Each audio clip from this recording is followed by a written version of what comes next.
জামানাতের সামনে এমন ভাবে দাঁড়াইতে দেখি নাই। আবু জেহেল তখন বললেন, তোমরা কি চাও? আমি কি দুনিয়াতে আরো কিছুদিন বাঁচতাম না, দুনিয়া থেকে চলে যেতাম? আবু লাহাব উতবা সাইবা বলেন, কেন 1000 বছর বেঁচে থাকেন, কিন্তু এইভাবে নয়। আমাদের সামনে এক কথা, মুহাম্মাদের সামনে আরেক কথা, এভাবে নয়। আবু জেহেল দেখে বলেন, কি তোমরা দেখেছো? তারা বলল, তোমাকে দেখেছি তুই হাত জোড় করে মুহাম্মাদের সামনে দাঁড়াচ্ছি। আবু জেহেল বলেন, রে আমার বন্ধুরা শোনো, মুহাম্মদ যখন আবার করে সামনে এসে যখন ডাক দিল, আমাকে ডাক দিল, মুহাম্মদ ডাক দেওয়ার সঙ্গে সঙ্গে একটা ভূমিকম্প সৃষ্টি হয়ে গেল। আমার মনে হচ্ছে যেন মুহাম্মদ যে বলে ইসরাফিলে কিয়ামতের আগে সিংহায় ফু দিবে, মনে হচ্ছিল যেন ইসরাফিলে সিংহায় ফু দিয়েছে আর কিয়ামত মনে হয় শুরু হয়ে গেছে। না জানি কখন আমার ঘর ভেঙে আমার মাথায় পড়ে, তাই বাঁচার জন্য ঘর থেকে দৌড় দিলাম। ঘর থেকে দৌড় দিয়ে বের হয়ে দেখি বড় বিপদে আছি। মুহাম্মদ আমার ঘরের দরজার সামনে দাঁড়িয়ে আছে, আর মুহাম্মদের 2 গর্দানে 2টা অজগর সাপ এইভাবে হা করে আমার দিকে তাকায় আছে।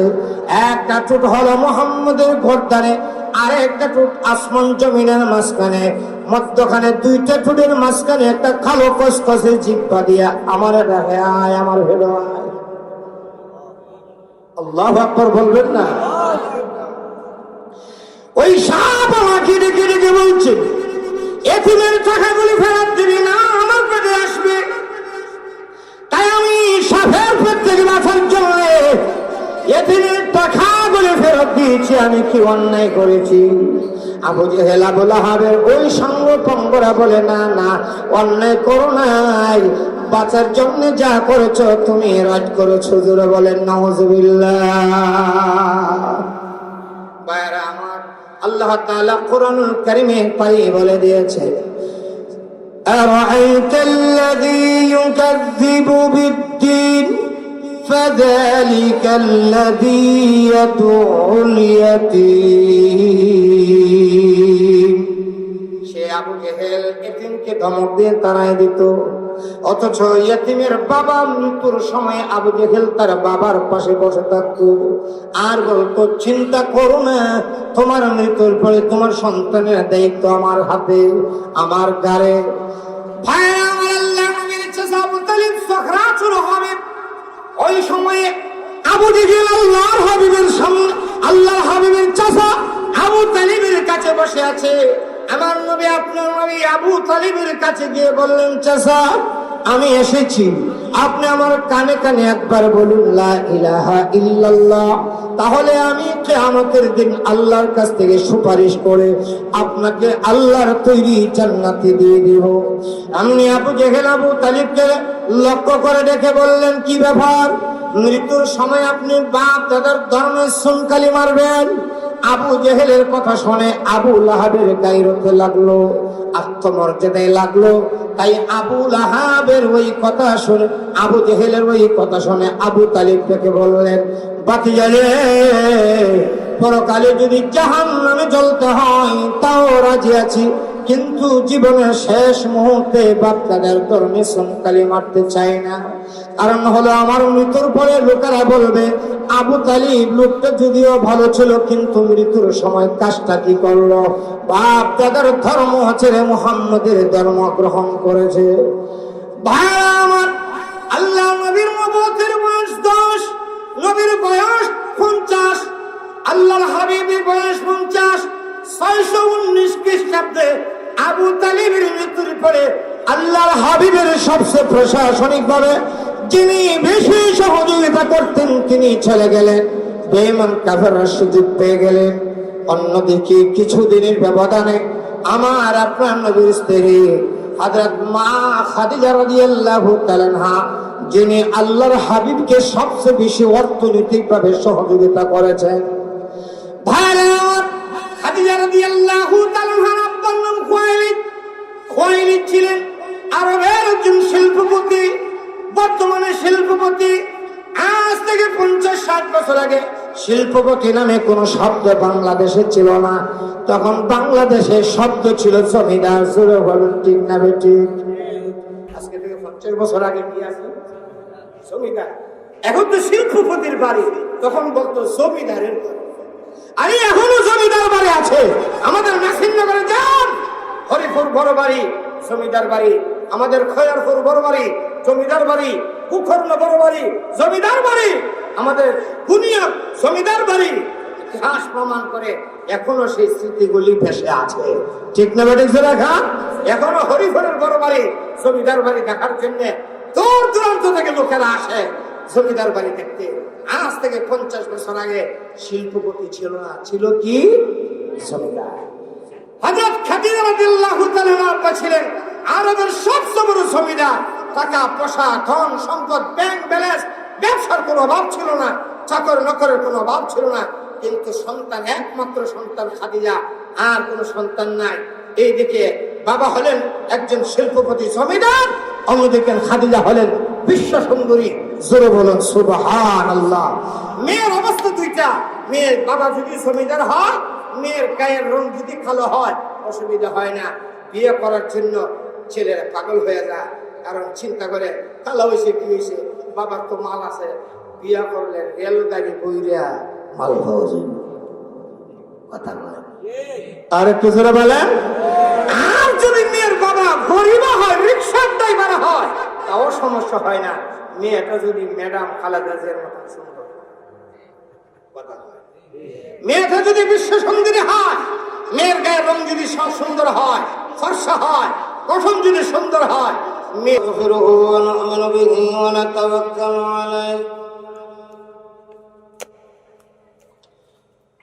ونعوذ بالله من شرور أنفسنا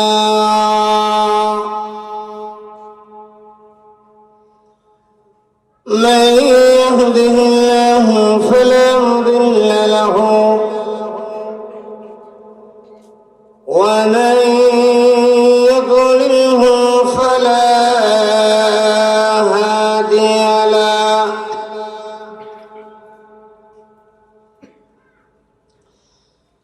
ونشهد أن لا إله إلا الله وأشهد أن سيدنا وسندنا وحبيبنا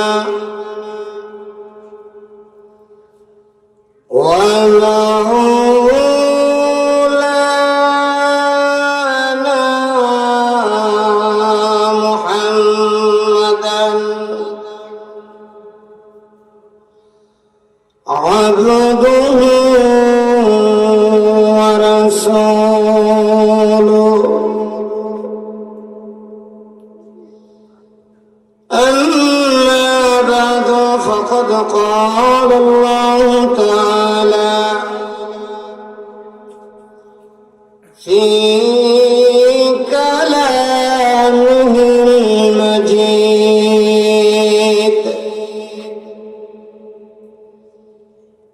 وفي فرقانه الحميد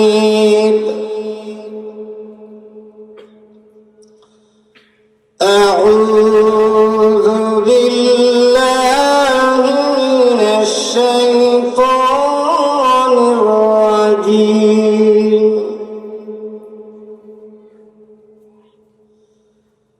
بسم الله الرحمن الرحيم سبحان الذي أسرى بعبده ليلا من المسجد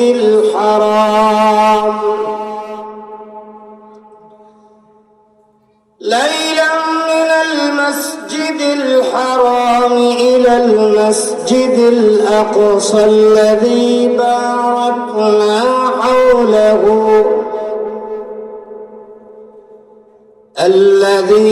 باركنا حوله لنريه من آياته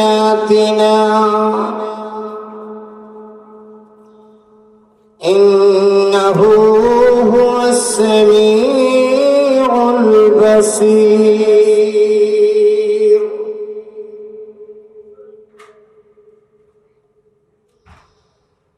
وقال رسول الله صلى الله عليه وسلم اللهم بارك لنا في رجب وشعبان وبلغنا رمضان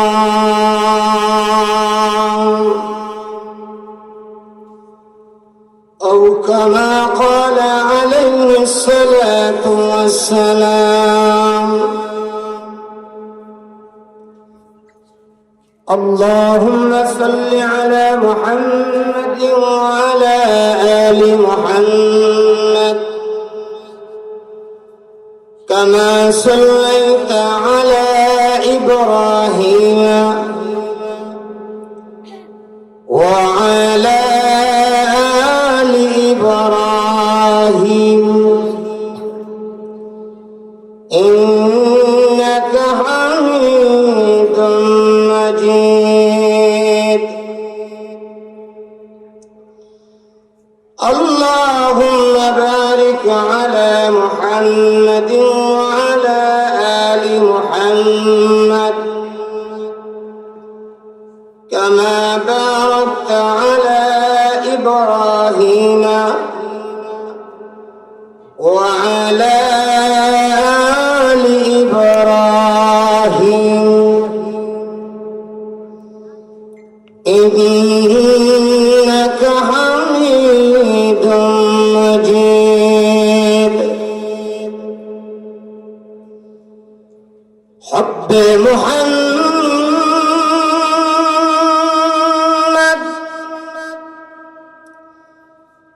جس دل میں حاصل نہیں لاکھوں مومن ہوں مگر ایمان میں کامل نہیں بلغ العلا بکمالہ كشف الدجى بجماله حسنت جميع خصاله صلوا عليه لا إله إلا الله محمد رسول الله صلى الله عليه وسلم মাধার গড়া মুন্সিবাড়ির উদ্যোগে আয়োজিত 10ম বার্ষিকী ওয়াজ ও দোয়া মাহফিলের অত্যন্ত শ্রদ্ধাভাজন জনাব সভাপতি মোহাম্মদ আজিজুর রহমান সাহেব, সহসভাপতি আলহাজ হযরত মাওলানা আলহাজ হাফেজ আব্দুল কুদ্দুস সাহেব, হযরত মাওলানা ইখলাসুর রহমান সাহেব, মুআজ্জাজ মুকাররম হযরত উলামায়ে কেরাম, দিগার মুরব্বিন আযম, আমার প্রাণ প্রিয় যুবক ভাইরা, পর্দার আড়ালে অবস্থানরত অত্যন্ত শ্রদ্ধেয় মা ও বোনেরা, সর্বপ্রথম মহান আল্লাহ পাক রব্বুল আলামিনের দরবারে জানাই লাখো কোটি শুকরিয়া। যে মহান আল্লাহ অত্যন্ত দয়া করে মায়া করে সুন্দর পরিবেশে বসে আমাদেরকে উলামায়ে কেরামের জবান থেকে কোরআন হাদিসের গুরুত্বপূর্ণ নসিহত শোনার জন্য আশা এবং বসার তৌফিক দিয়েছেন। এই জন্য আমরা সকলে জবান খুলে আওয়াজ করে উচ্চ কণ্ঠে একসঙ্গে জোরে সুরে বলি আলহামদুলিল্লাহ। মুআজ্জাজ হাজিরিন, পৃথিবীতে প্রায় ৭,০০০-এরও উপরে ভাষা আছে। তার মধ্যে একটি অন্যতম ইন্টারন্যাশনাল ভাষার নাম হলো আরবি ভাষা। আমরা বাংলাতে যেইভাবে সময়ের হিসাব রাখি, মাসের গণনা করি, আরবিতেও এভাবে সময়ের হিসাব করা হয়, মাসের গণনা করা হয়। আরবি মাস হিসাবে বর্তমান চলমান মাসটার নাম হলো রজব মাস। আমরা রজব মাসের একেবারে শেষ প্রান্তে 30 তারিখের রাত্রে আমরা উপনীত হয়েছি। বাংলাতে যেইভাবে 12 মাস, ইংরেজিতেও 12 মাস, আরবিতেও 12 মাস, আর আরবি 12 মাস। এই মাস 12টা সেই দিন আল্লাহ সৃষ্টি করছেন যে দিন আল্লাহ তাআলা আসমান আর জমিন বানাইছেন। সুবহানাল্লাহ। আল্লাহ নিজেই বলছেন,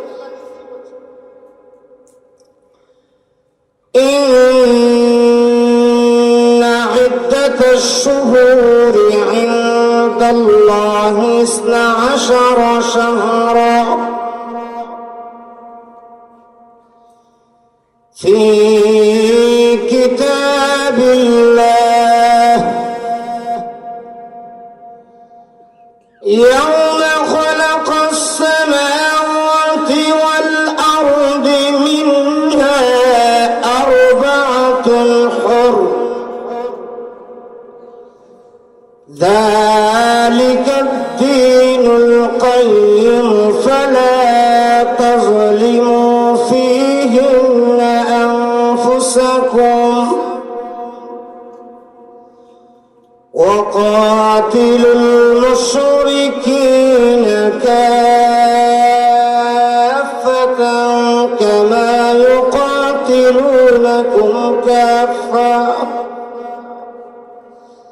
واعلموا أن الله مع المتقين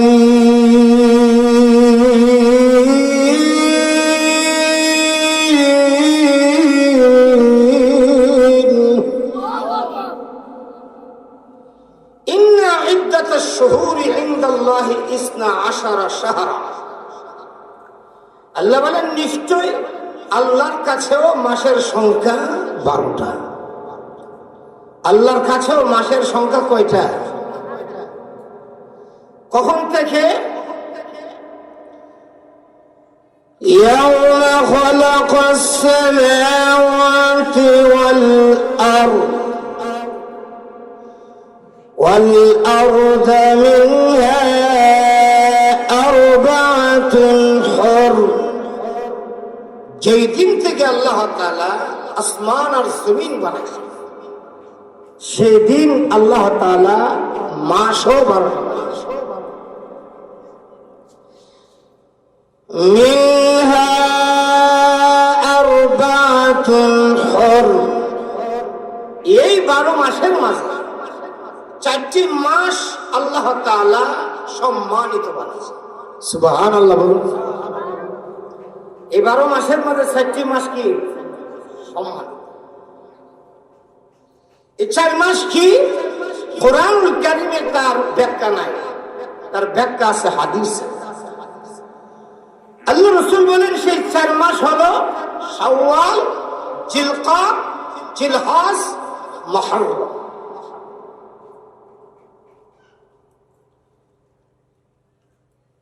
আল্লাহ রাসূল বলেন সেই 4 মাস হলো শাওয়াল, জিলকাদ, জিলহজ। এই মাসগুলি আল্লাহ তাআলা বানিয়েছেন আসমান আর জমিন যেদিন আল্লাহ বানিয়েছেন। ওই মাসের একটা মাস হলো রজব মাস। রজব মাসটার উদাহরণ হলো আপনার ইবাদতের গাছ লাগাইবার মাস। মানুষের যেভাবে দেহের খাবার আছে, দেহের খাবার উৎপাদনের একটা মৌসুম আছে। আমাদের শারীরিক সুস্থতার জন্য, শরীরকে সুস্থ রাখার জন্য খাবারের যেমন প্রয়োজন, ঠিক তেমনি ভাবে রূহকে সুস্থ রাখার জন্য খাবারের প্রয়োজন। দেহের খাবার এটা উৎপাদনের মৌসুম আছে, লাগাইবারও মৌসুম আছে, খাটবারও মৌসুম আছে। আমার কথা বুঝলে একটু আওয়াজ করে বলবেন। আমরা দেহের খাবারের জন্য বাঙালি, মাছে ভাতে বাঙালি।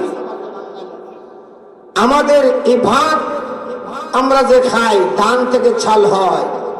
এই ধান উৎপাদনের আমরা এখন 3টা মৌসুম, একটা খাতি মাসে লাগা, আর একটা ওই চৈত্র মাসে বান করে, আর একটা এখন কি মাস আপনারা বাংলা মাসের নামও জানেন না, মাঘ মাস। এখন কি মাস? মাঘ না পুষ? এখন ধান লাগাবার সময় নেই, লাগাইতেছি নি।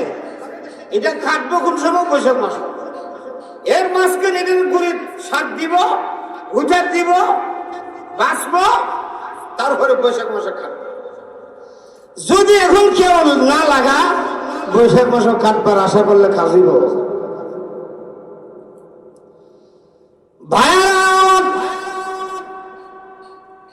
দেহের খাবারের উৎপাদনের যেইভাবে মৌসুম আছে,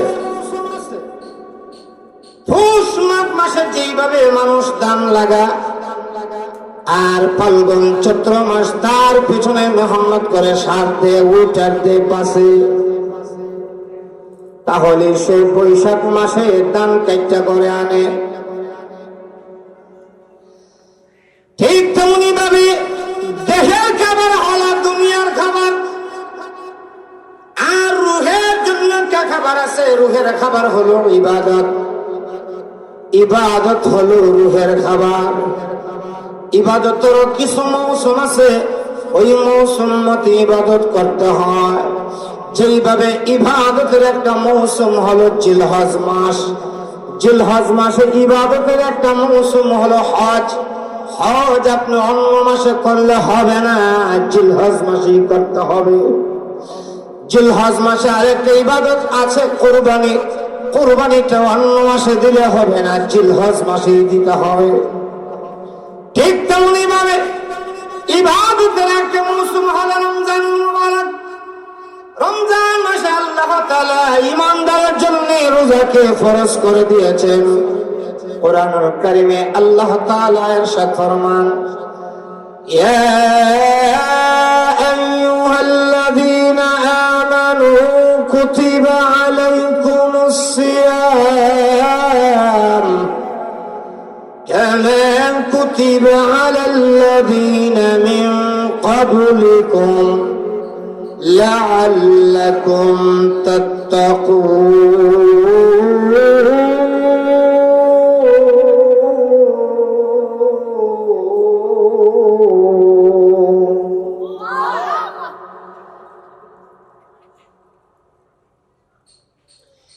রমজান মাসে মহান আল্লাহ ঈমানদারের জন্য রোজাকে ফরজ করে দিয়েছেন। শরীয়তের কোন ওজর ছাড়া ওই রোজাগুলি অন্য মাসে রাখা যাবে না, রমজান মাসে রোজা রাখতে হয়। ঠিক তেমনি ভাবে ইবাদতের কিছু গাছ লাগাইবার মাস আছে, চারা লাগাইবার মাস আছে, আর ওই মাসটার নাম হলো রজব মাস। রজব মাসে মহান আল্লাহ রাব্বুল আলামিন আমাদের নবীকে একটি ঐতিহাসিক সফর করাইলেন, ভ্রমণ করাইলেন।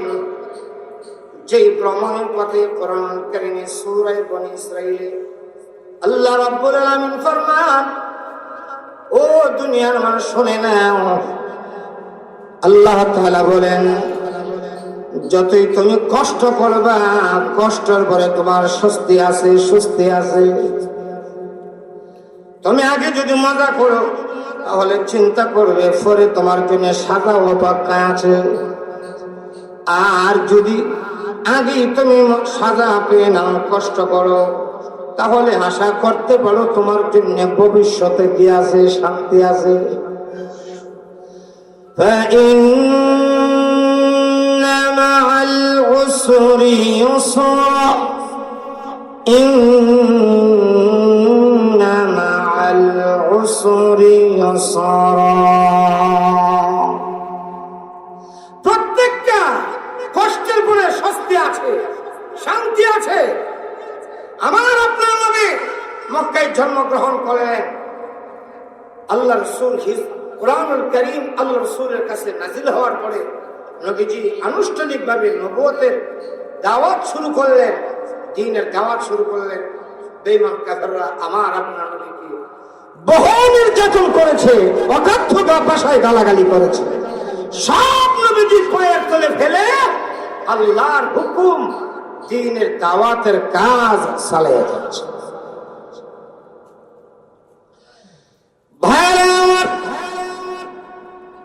আল্লাহ নবীকে দ্বীনের দাওয়াতের জন্য সবচেয়ে বেশি যারা সহযোগিতা করেছে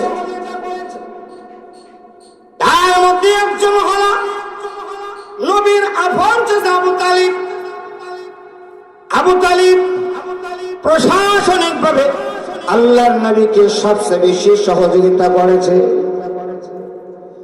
নবী 8 বছর বয়স থেকে আবু তালিবের করে আল্লাহর হাবিব তো তিনি এতিম, জীবনে কোনদিন বাবা দেখেন নাই, যা কোরআনুল কারীমে আল্লাহ উল্লেখ করেছে। আলম ইয়াজিদকা ইয়াতীমান ফাআওয়া। হাবিব আপনি এতিম ছিলেন, আমি আল্লাহ আপনাকে আশ্রয় দিলাম। আল্লাহর হাবিব জীবনে কোনদিন বাবাকে দেখেন নাই, মাকে পেয়েছিলেন কিন্তু তৃষ্টি সহকারে মা মা বলে ডাকতে পারেন নাই। আমার আপনার 6 বছর বয়সে নবীজি মাকে হারান। আল্লাহর হাবিবের মা ইন্তিকালের পরে নবীজির দায়িত্ব গ্রহণ করেন নবীর দাদা আবু তালিব। কিন্তু আমার নবীর বয়স যখন 8 বছর হয়ে যায়, আবু তালিব দুনিয়ার থেকে বিদায়। সিরাতে লিখে দাও নাকি আবু তালিবের ইন্তিকালের আগে তার সন্তানদের মধ্যে থেকে আব্দুল মুত্তালিব, নবীর দাদা আব্দুল মুত্তালিব তার ইন্তিকালের আগে তার সন্তানদের মধ্য থেকে আবু তালিবকে ডেকে আনলেন। আবু তালিবকে ডেকে এনে নবীর দাদা আব্দুল মুত্তালিব ডেকে বললেন, রে আবু তালিব, আমি তোমার বাবা হয়ে তোমাকে ওসিয়ত করি, আমার ওসিয়ত তুমি রক্ষা করার চেষ্টা করবে। আমার নাতি মুহাম্মদ জীবনে কোনদিন বাবাকে দেখেন নাই, মাকে পেয়েছেন কিন্তু মা মা বলে বেশি দিন রাখতে পারেন নাই। আমার নবী আমার নাতি 6 বছর বয়সে মাকে হারান।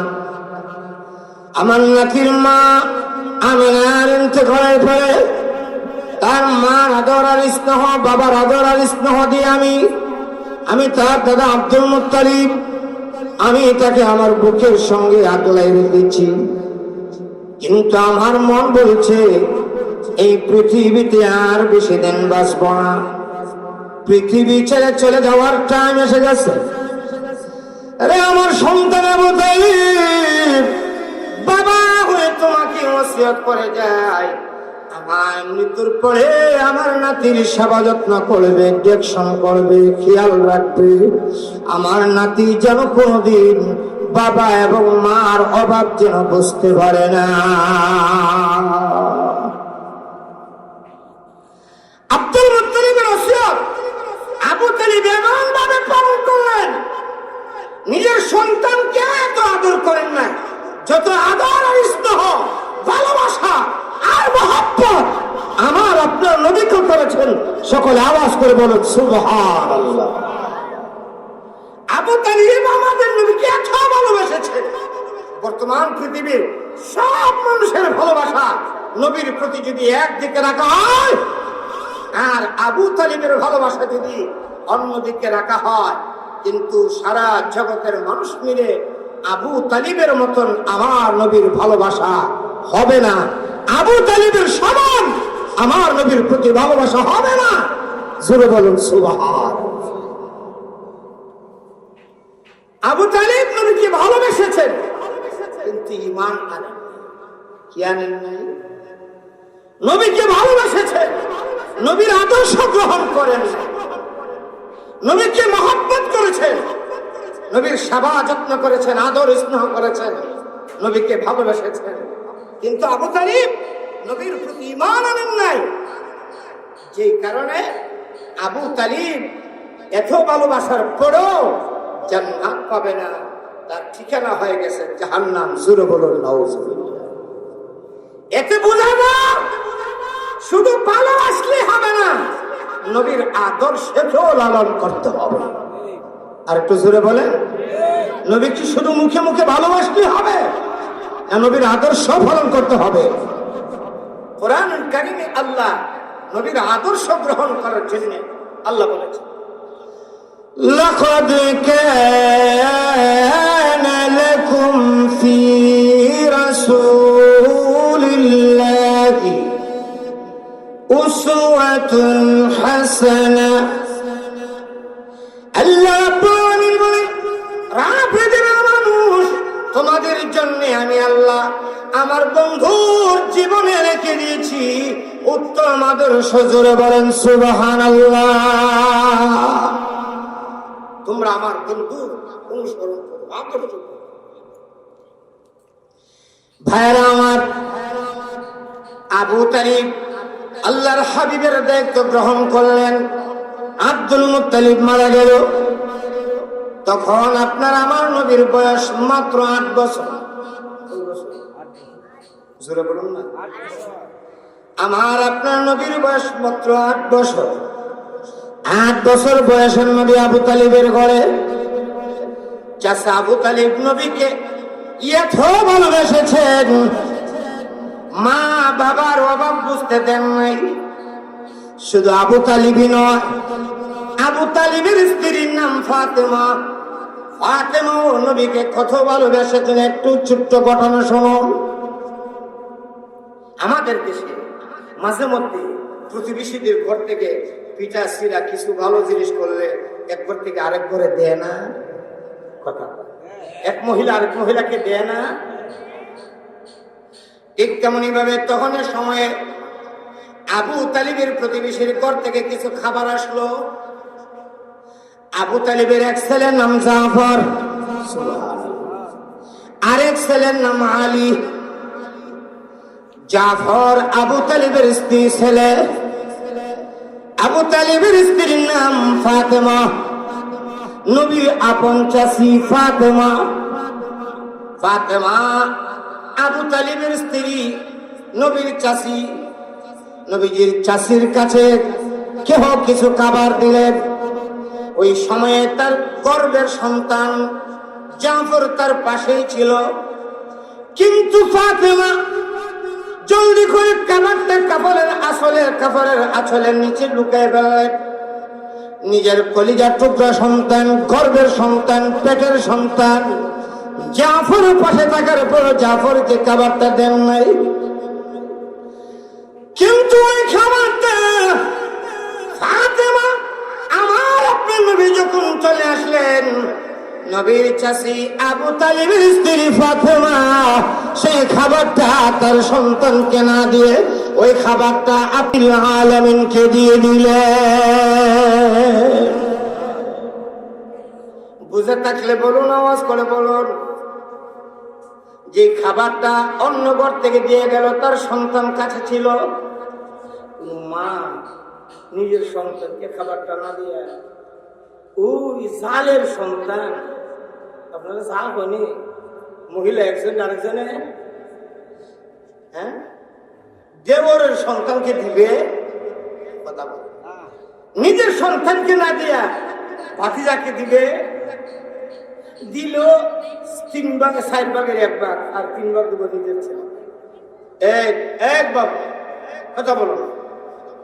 কিন্তু নবীজির চাচি খাবারটা নিজের সন্তানকে দিলেন না, নিজেও খাইলেন না, সম্পূর্ণ খাবারটা দিয়ে দিলেন আমার আপনার নবী 8 বছরের ওই শিশু নবীকে। জোরে বলেন সুবহান। আমার আপনার নবী আস্তে আস্তে বড় হতে লাগলেন আবু তালিবের ঘরে। নবীর বয়স 40। আল্লাহর হাবিব হেরা গুহায় যে ধ্যানমগ্ন অবস্থায় থাকেন। 40 বছর যখন হয়ে গেল, জিবরাইল আমিন আল্লাহর হাবিবের কাছে ওহী নিয়ে আসলেন। আল্লাহর হাবিব হেরা গুহা থেকে বের হয়ে মা খাদিজার ঘরে চলে আসলেন। আর খাদিজা রাদিয়াল্লাহু তাআলা আনহাকে ডেকে বললেন, রে খাদিজা, মহান আল্লাহ আমাকে নবুয়ত দিয়েছেন। খাদিজা রে, আমি তো এখন থেকে আল্লাহর পয়গম্বর, আল্লাহর নবী। মা খাদিজা রাদিয়াল্লাহু তাআলা আনহা মুহূর্তের দেরি করলেন না, সঙ্গে সঙ্গে কালিমা পড়ে নিলেন। আমার আপনার নবীকে বললেন, রে খাদিজা, কোন স্ত্রী তো তার স্বামীকে এত তাড়াতাড়ি গ্রহণ করে না। আমি বলতে দেরি হলো, তুমি কালিমা পড়তে দেরি হলো না।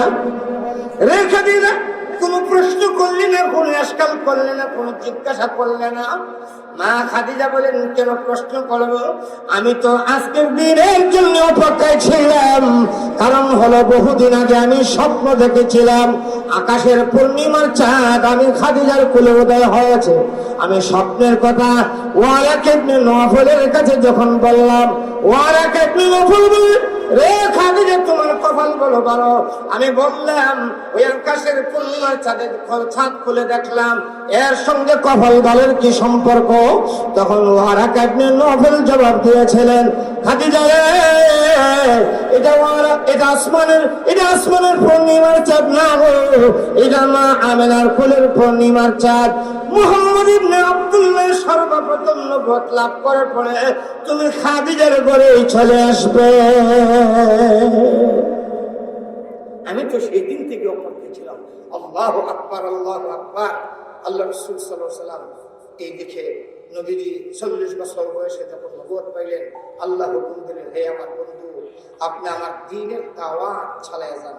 নবীজি একদিকে দ্বীনের দাওয়াত দিতেছে, অন্যদিকে বেঈমান কাফেররা নবীকে কুইসাস, টিটকারি, মশকারি, গালাগালি যা পারে সব করেছে, এমনকি হত্যার জন্য চেষ্টা করেছে। নাউজুবিল্লাহ সুরে বলো। এক সময় দেখা গেল মক্কার কিছু লিডার, আবু লাহাব, আবু জেহেল, উতবা, সাইবা, বেঈমান কাফেররা, তারা হলো মক্কার লিডার। আবু তালিবের কাছে আসলেন। আবু তালিব ছিলেন তাদের মুরব্বী। আবু তালিব ছিলেন তাদের আবু তালিবের কাছে এসে বললেন, কেউ বড় ভাই, কেউ ভাই সাহেব, কেউ চাচা, আপনার বাকিরা যা শুরু করছে আর সইতে পারি না। আপনার বাকিরাকে একটু সামলান। আপনার বাকিরা কি সামলান? আপনার বাকিরাকে বলুন তিনি যেন তার এই মিশন থেকে বিরত থাকে। আমাদের লাভ, উৎসাহ, মানাত, আমাদের দেবদেবীর বিরুদ্ধে যেন আর কোনো অপপ্রচার না করে। এটা অপপ্রচার না দেবদেবীর বিরুদ্ধে সত্য প্রচার? ওই বেঈমান কাফেররা বলেন, আবু তালিব, আপনার বাকিটা যদি এমনি বিরত না থাকে, যদি টাকা পয়সা লাগে তাও বলেন, যদি আপনার বাতিজার টাকা চান তাও বলেন। আমরা আরবের লোকেরা কালেকশন করে আপনার বাতিজাকে এত পরিমাণ টাকা দিব, আরবের মাঝে সবচেয়ে বড় জমিদার বানাই দিব, শিল্পপতি বানাই দিব। আর যদি টাকা পয়সা না চায়, সুন্দর স্ত্রী যদি চায় তাও বলেন, আমরা একজন সুন্দরী রূপসী সুরুষী যুবতী মেয়ে তাকে বিয়ে করে দিব।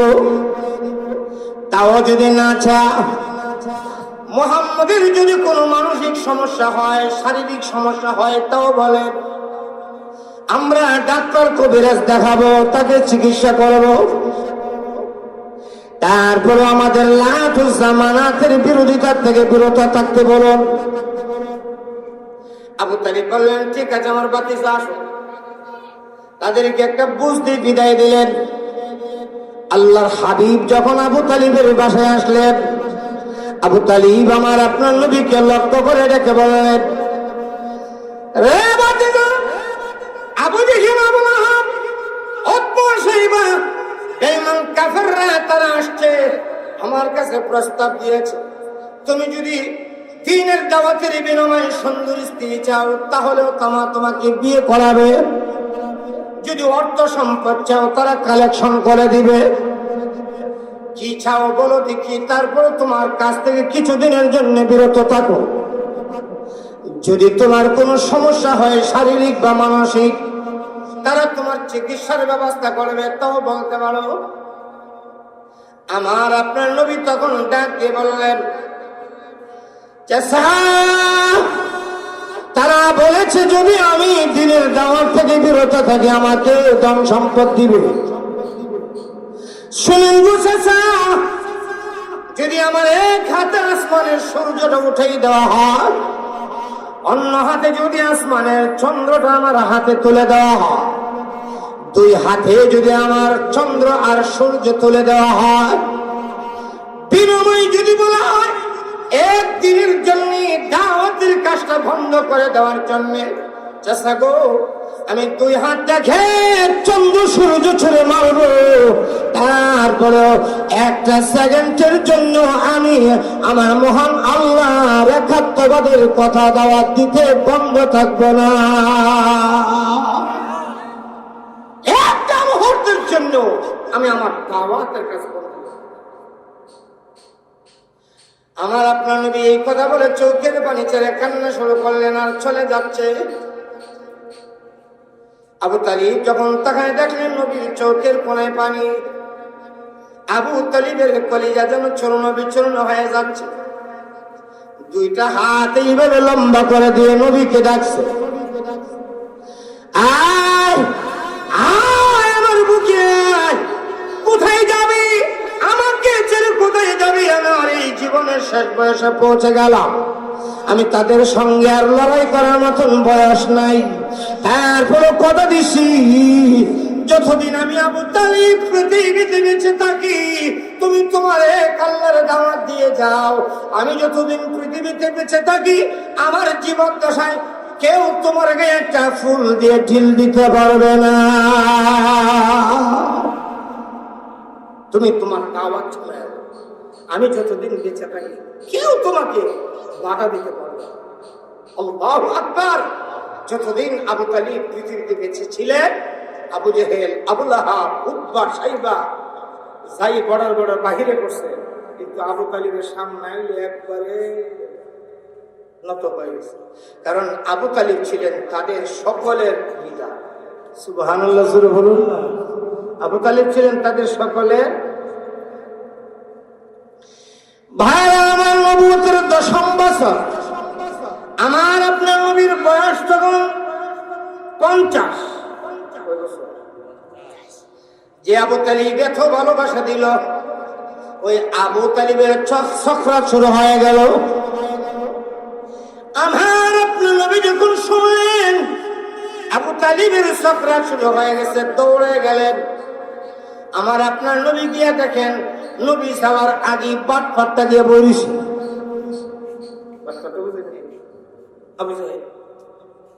নবীজি যাওয়ার আগে আবু জেহেল নবীজির চাচা আবু তালিবের মাথার পাশে আবু জেহেল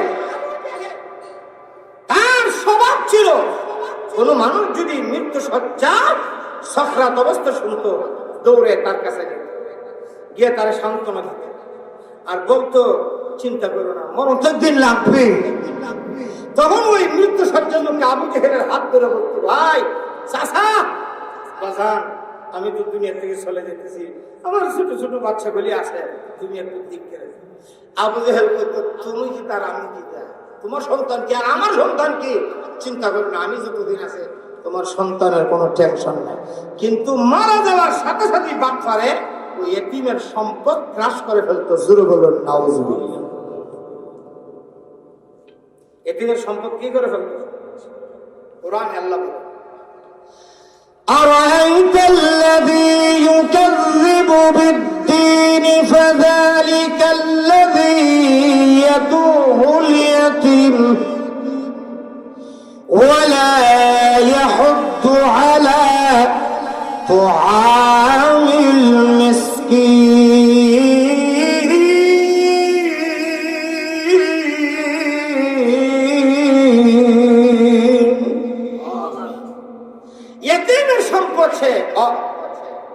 খরণ করে ফেলত। তার কাছে ছায়া এতিম সম্পদ পাইত না। আল্লাহু আকবার। একদিন দেখা গেল এক এতিম তার বাবার জীবদ্দশায় তার বাবার কাছ থেকে আবু জেহেলের কিছু মুঠো অঙ্কের টাকা হাওলাত নিয়েছিলেন। আপনারা একজন আরেকজনকে হাওলাত দেন না বিপদে পড়লে? একজন আরেকজনের কাছ থেকে হাওলাত নেন না বিপদে পড়লে? আবু জেহেল হাওলাত নিল, আর ওই লোকটা মারা গেল। মারা যাওয়ার পরে তার সন্তানরা এতিম হয়ে গেল, অসহায় হয়ে পড়লো, চলার মতন কোন ব্যবস্থা নাই। তাই ভাবলো আমার বাবার কাছ থেকে যে টাকাগুলি আবু জেহেল নিয়েছিল একটু চাইতো, আবু জেহেলের কাছে গিয়ে টাকাগুলি চাই, যদি টাকাগুলি পাই তাহলে চলতে পারে। এই জন্য তারা টাকা চাইতে গেল। ইয়া যখন বললো টাকাগুলি দাও, সে দমকায় ফিরিয়ে দিল, এমনকি মারতে চাইল। তারা ওই এতিম ওই আবু জেহেলের ধমকের ভয়ে চলে আসলো।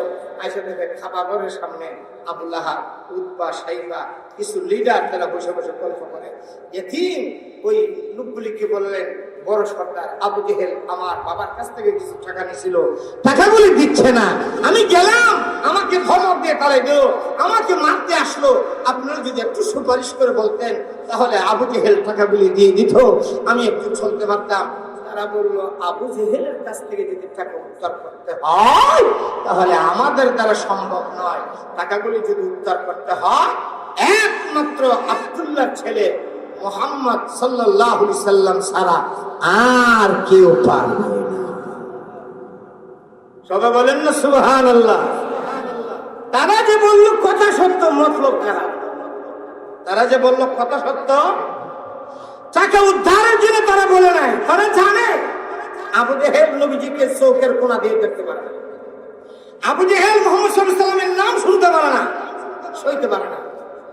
তারা ভাবছে এই ছেলে যদি গিয়া মুহাম্মদ সাল্লাল্লাহু আলাইহি সাল্লামের কাছে বলে, আর মুহাম্মদ সাল্লাল্লাহু আলাইহি সাল্লাম তিনি তো হলেন রাহমাতুল লিল, সবাই মুহাম্মদ সাল্লাল্লাহু আলাইহি সাল্লাম তিনি তো হলেন রাহমাতুল লিল। আল্লাহ নিজেই কোরআনে বলছেন, ওয়ামা আরসালনাকা ইল্লা রাহমাতাল লিল আলামিন।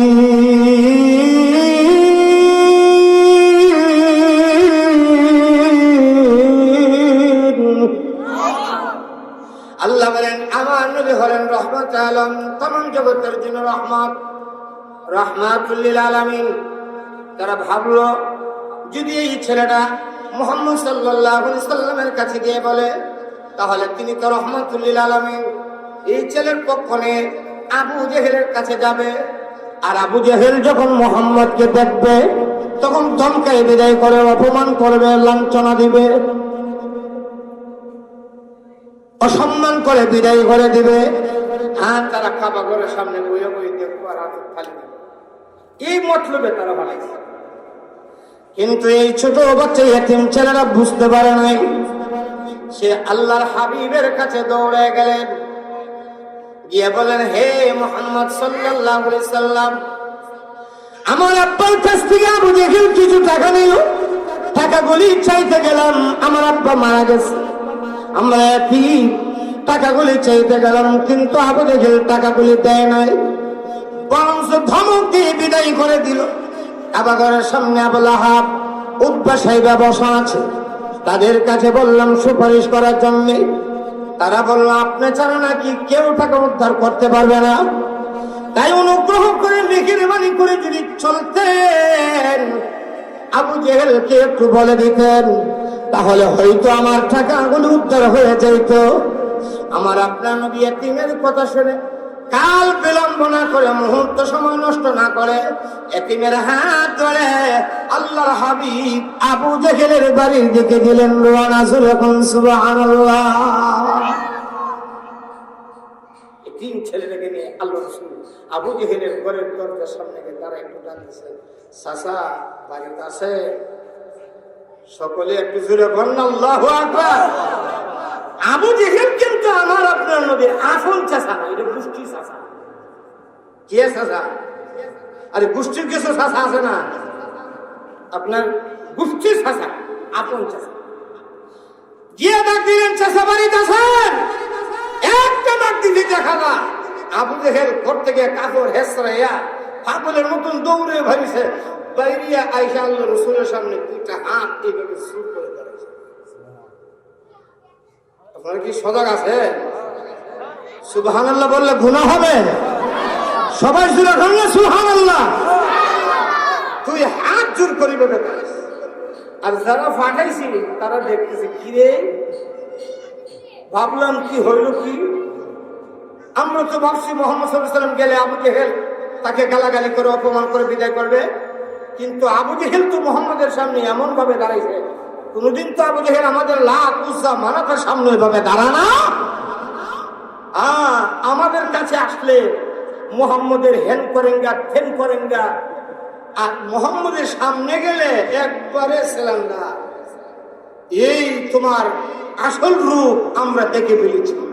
মুহাম্মদ গিয়া মুহাম্মদের সামনে কোনো অপমান করলাম, তারা অবাক্কায় আছে, নবীজি যাইব আর আয়েশা। এই দেখে আমার নবী বললেন, এই ছেলেকে আপনার কাছে কিছু টাকাবা? আবু জেহেল থরথর কাঁপে আর কাঁপা কণ্ঠে বলতেছেন, জি হ্যাঁ জি হ্যাঁ। নবীজি বললেন, তাহলে টাকাগুলি দিয়ে দেন। আবু জেহেল বলে, অনুমতি যদি হয় ঘরের ভিতর থেকে এনে দিই। সুবহানাল্লাহ জোরে বলবেন না? আল্লাহর নবী রাহমাতুল্লিল আলামিন বললেন, হ্যাঁ ঠিক আছে, ঘরের ভিতর থেকে গিয়ে এনে দেন। আবু জেহেল দৌড়ে গেলেন ঘরের ভিতরে, টাকাগুলি নিয়ে আসলেন। শুধু যা নিয়েছিলেন তা দিলেন না, আরো কিছু এক্সট্রা এনে ওই এতিম ছেলের হাতে তুলে দিলেন। এতিম ছেলেটা টাকা পায়ে খুশি হয়ে বাড়িতে চলে গেল। আর আমার আপনার নবী নিজের হুজরায় চলে গেলেন। হজে যারা গেছেন হাজী সাহেব দেখার কথা, জানার কথা, আবু জেহেলের বাড়ি আর আমার নবীর বাড়ি বেশি দূরে নয়, মাঝখানে মনে হয় যেন একটা উঠানের বেশ কম, ঠিক নেবে জোরে খান, একটা বড় উঠান। আল্লাহ রাসূলের বাড়ি ঘর থেকে আবু জেহেলের বাড়ি একটা বড় উঠান, একটা বেশ। আমার আপনার নবী ঘরে চলে গেলেন। ওইদিকে কানায় কাবার সামনে যারা বসেছিলেন, আবু লাহাব, উতবা, শাইবা, তারা দৌড়ে আসলেন আর এসে আবু জেহেলকে ডাকতে শুরু করলেন।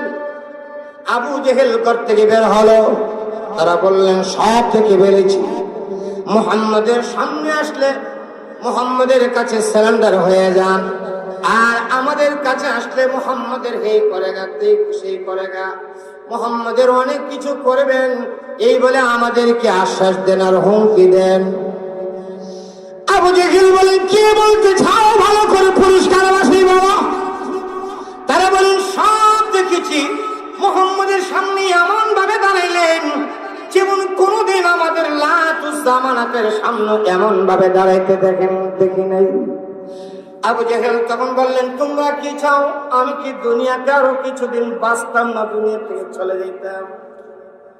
আবু লাহাব, উতবা, শাইবা বলেন, কেন 1000 বছর বেঁচে থাকেন, কিন্তু এইভাবে নয়, আমাদের সামনে এক কথা, মুহাম্মাদের সামনে আরেক কথা, এভাবে নয়। আবু জেহেল দেখে বলেন, কি তোমরা দেখেছো? তারা বলল, তোমাকে দেখেছি তুই হাত জোর করে মুহাম্মাদের সামনে দাঁড়াইতে। আবু জেহেল বলেন, রে আমার বন্ধুরা শোনো, মুহাম্মদ যখন আবার করে সামনে এসে যখন ডাক দিল, আমাকে ডাক দিল, মুহাম্মদ ডাক দেওয়ার সঙ্গে সঙ্গে একটা ভূমিকম্প সৃষ্টি হয়ে গেল। আমার মনে হচ্ছে যেন মুহাম্মদ যে বলে ইসরাফিলে কিয়ামতের আগে সিংহায় ফু দিবে, মনে হচ্ছিল যেন ইসরাফিলে সিংহায় ফু দিয়েছে আর কিয়ামত মনে হয় শুরু হয়ে গেছে। না জানি কখন আমার ঘর ভেঙে আমার মাথায় পড়ে, তাই বাঁচার জন্য ঘর থেকে দৌড় দিলাম। ঘর থেকে দৌড় দিয়ে বের হয়ে দেখি বড় বিপদে আছি। মুহাম্মদ আমার ঘরের দরজার সামনে দাঁড়িয়ে আছে, আর মুহাম্মদের 2 গর্দানে 2টা অজগর সাপ এইভাবে হা করে আমার দিকে তাকায় আছে। একটা টুট হলো মুহাম্মদের গর্দানে, আর একটা টুট আসমান জমিনের মাঝখানে, মধ্যখানে 2টা টুটের মাঝখানে একটা কালো কসকসে জিহ্বা দিয়া আমার দেখে আয়, আমার ভেলো আয়। আল্লাহু আকবার বলবেন না? ওই সাপ আমাকে ডেকে ডেকে বলছে, এতিমের টাকাগুলি ফেরত দিবি না, আমার পেটে আসবে। তাই আমি সাপের পেট থেকে বাঁচার জন্য এতিমের টাকাগুলি ফেরত দিয়েছি। আমি কি অন্যায় করেছি? আবু জেহেল আবু লাহাবের ওই সঙ্গ পঙ্গরা বলে, না না, অন্যায় করো নাই, বাঁচার জন্য যা করেছো তুমি রাজ করেছো। জোরে বলেন নাউযুবিল্লাহ। ভাইরা আমার, আল্লাহ তাআলা কোরআনুল কারীমে তাই বলে দিয়েছে, আরাআইতাল্লাযী ইউকাযযিবু বিদ্দীন ফাযালিকাল্লাযী ইয়াদউল ইয়াতীম। সে আবু জেহেল এতিমকে ধমক দিয়ে তাড়ায় দিত, অথচ ইয়েতিমের বাবা মৃত্যুর সময় আবু জেহেল তার বাবার পাশে বসে থাকতো আর বলতো, চিন্তা করো না, তোমার মৃত্যুর পরে তোমার সন্তানের দায়িত্ব আমার হাতে, আমার ঘাড়ে। ভাইরা আমার, আল্লাহ নবীর ইচ্ছা আবু তালিব সখরা শুরু হবে। ওই সময়ে আবু জেহেল আল্লাহর হাবিবের সামনে, আল্লাহর হাবিবের চাচা আবু তালিবের কাছে বসে আছে।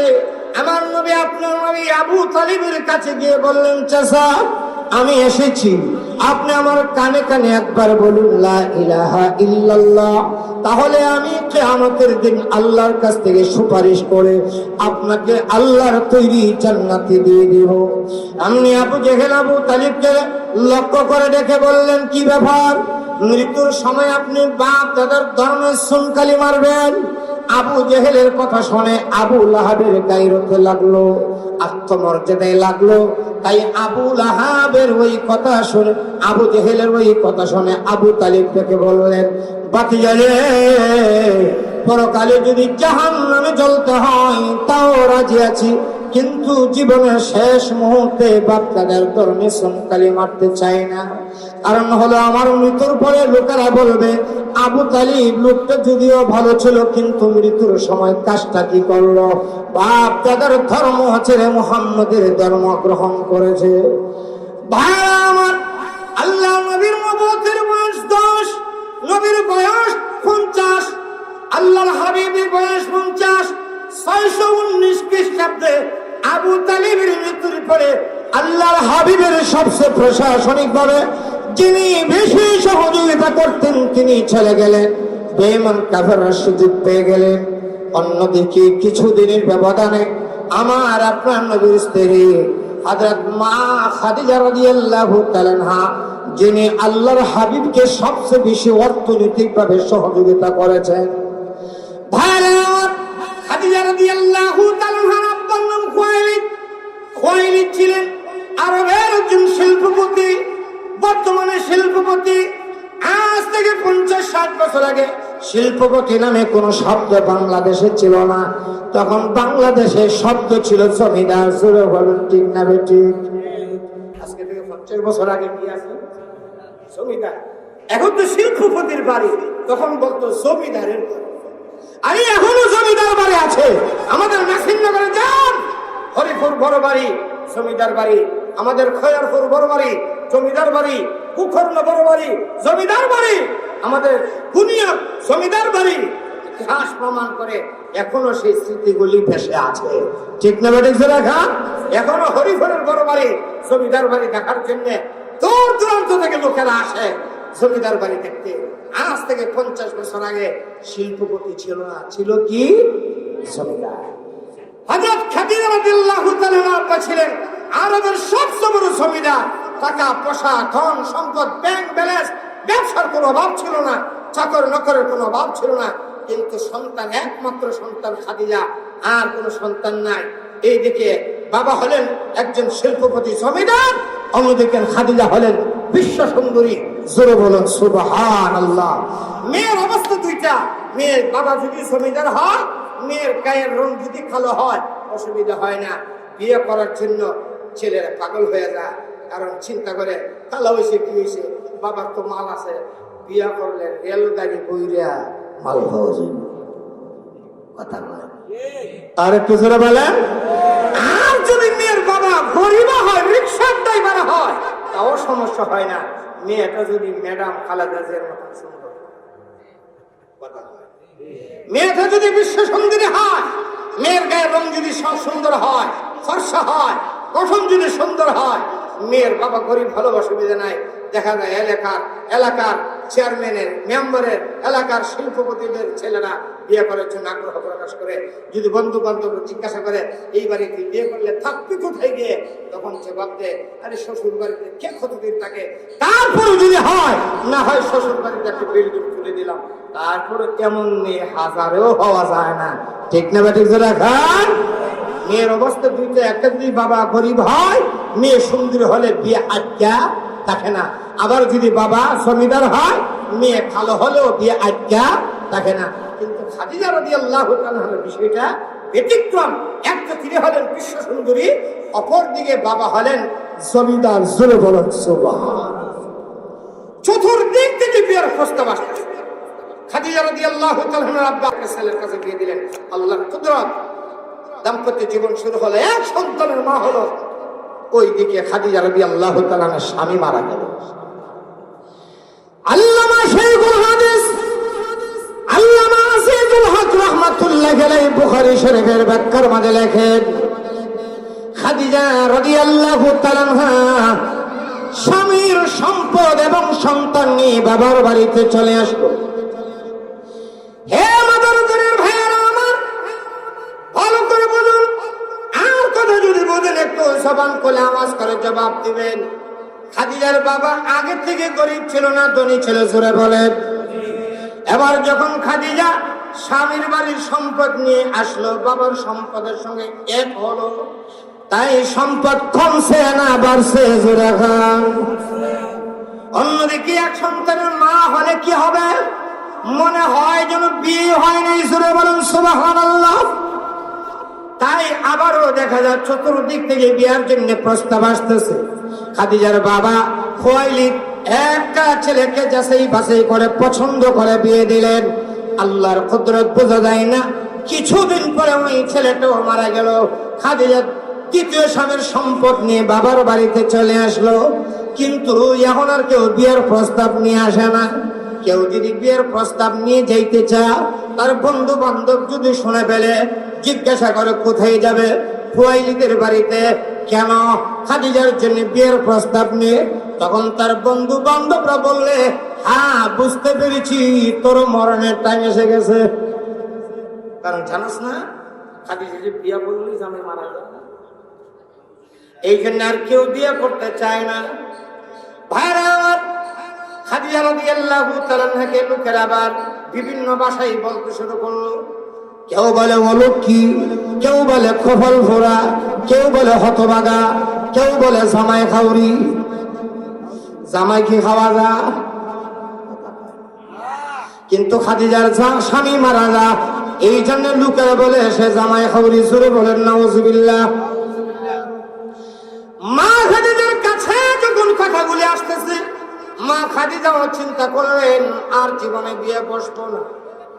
আল্লাহর কুদরত বোঝা যায় না। কিছুদিন পরেই দেখা গেল খাদিজার বাবাও মারা গেল। এবার বাবার সম্পদ, দুই স্বামীর সম্পদ, সব সম্পদের মালিক খাদিজা। ব্যাংক ব্যালেন্সের অভাব নাই, চাকর নকরের অভাব নাই, ব্যবসা প্রতিষ্ঠানের অভাব নাই। এগুলোর হাল ধরতে হবে। তাই খাদিজা নিজের হাল ধরলেন। খাদিজা রাদিয়াল্লাহু তাআলা সব কিছুর মালিক হয়ে গেলেন। অন্যদিকে আমার আপনার নবীর বয়স মাত্র 24-এর শেষে 25-এর কাছাকাছি। আল্লাহর সাজাব আবু তালেব বলেন, রে খাদিজা, এই বয়সে যদি কেউ বেকার থাকে, লোকেরা পছন্দ করে না। যদি একটা চাকরি পাওয়া যায়, চাকরি কি করবে? আল্লাহর নবী বললেন, হ্যাঁ চাকরি যদি পাওয়া যায় আমি করতে রাজি আছি। আবু তালেব নবীজির জন্য চাকরি সন্ধানে গেলেন খাদিজার বাড়িতে। লম্বা ঘটনা, চাকরি হয়ে গেল। এবার আল্লাহর হাবিবের আখলাকের চরিত্র দেখে, খাদিজা রাদিয়াল্লাহু তাআলা নবীজির মুজিজা দেখে, অলৌকিক ক্ষমতা দেখে, খাদিজা রাদিয়াল্লাহু তাআলা নিজে থেকে বিয়ার প্রস্তাব দিলেন। বিয়ে হয়ে গেল, এবারও কথা শুরু হয়ে গেল। খাদিজা এতদিন ছিল ক্ষমা, এতদিন ছিল জামাই খাউরি, স্বামী খাউরি, এখন হয়ে গেল বেকুল নিয়ে একজন এতিমকে বিয়ে করে ফেললো, যার বাবা নাই, সম্পদ নাই। এমন ভাবে যখন কথাগুলি শুরু হয়ে গেল, মা খাদিজা সকলকে ডেকে আনলেন, ভালো করে খাবার দিলেন। খাওয়া দাওয়া শেষ করার পরে খাদিজা রাদিয়াল্লাহু তাআলা আনহা ডেকে বললেন, আমি কি আরবের একজন সম্ভ্রান্ত ফ্যামিলির মেয়ে না? সবাই বললেন হ্যাঁ। আমি কি একজন শিল্পপতির মেয়ে না? সবাই বললেন হ্যাঁ। আমি কি এখন একজন সফল ব্যবসায়িক না? সবাই বললেন হ্যাঁ। খাদিজা বললেন, আমি যদি আমার সম্পদ কাউকে মালিক বানিয়ে দেয় তাহলে সে কি মালিক হবে না? সবাই বললেন হ্যাঁ। আপনি যদি কাউকে মালিক বানিয়ে দেন অবশ্যই সে মালিক হয়ে যাবে। মা খাদিজা বললেন, উপস্থিত জনতা, কান শোনো করে শোনো, তোমরা আমি মুহাম্মদকে বিয়ে করার কারণে আমার বিরুদ্ধে অনেক কথা বলছো, শোনে নাও।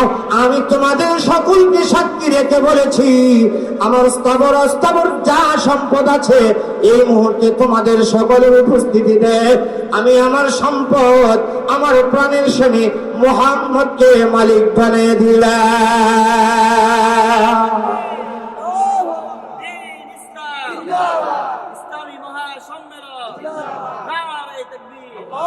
আমার আজানের সময় হয়ে গেছে, লম্বা ঘটনা। আল্লাহ রাসূল সাল্লাল্লাহু আলাইহি ওয়াসাল্লাম সবচেয়ে বেশি নবীজিকে যিনি অর্থনৈতিকভাবে সহযোগিতা করছেন তিনি হলেন মা খাদিজা। মা খাদিজা রাদিয়াল্লাহু তাআলা আনহা আবু তালিবের ইন্তেকালের কিছুদিন পরে মারা গেছে। আল্লাহ রাসূল তিনি কাঁদেন আল্লাহর কাছে। তখন আল্লাহ রাসূল একটু দাওয়াতের কাজ নিয়ে গেলেন তাইফে। তাইফের মানুষেরা নবীজির সঙ্গে সৌজন্যমূলক আচরণ করে নাই, নবীজির সঙ্গে কঠোর বেয়াদবি করেছে। সব মিলে আমার নবী বড় ব্যথিত, নবী বড় কষ্টে জর্জরিত। আল্লাহর হাবিবকে সান্ত্বনা দেওয়ার জন্য আল্লাহ বলেন, জিবরাইল যাও, জান্নাত থেকে যানবাহন নিয়ে যাও, সঙ্গে 70,000 ফেরেশতা নিয়ে যাও। আমার বন্ধুকে কিছু সময়ের জন্য আমি আল্লাহর আরশে মহল্লায় নিয়ে আউজুর বলুন সুবহানাল্লাহ। ভাইরা আমার, আল্লাহ তাআলা যা বললাম, যা শুনলাম তা থেকে আমাদেরকে মুসিবত গ্রহণ করার তৌফিক দান করুন। সকলে বলুন আমিন। আর একটু জোরে বলুন আমিন। ওয়া আখির দাওয়ানা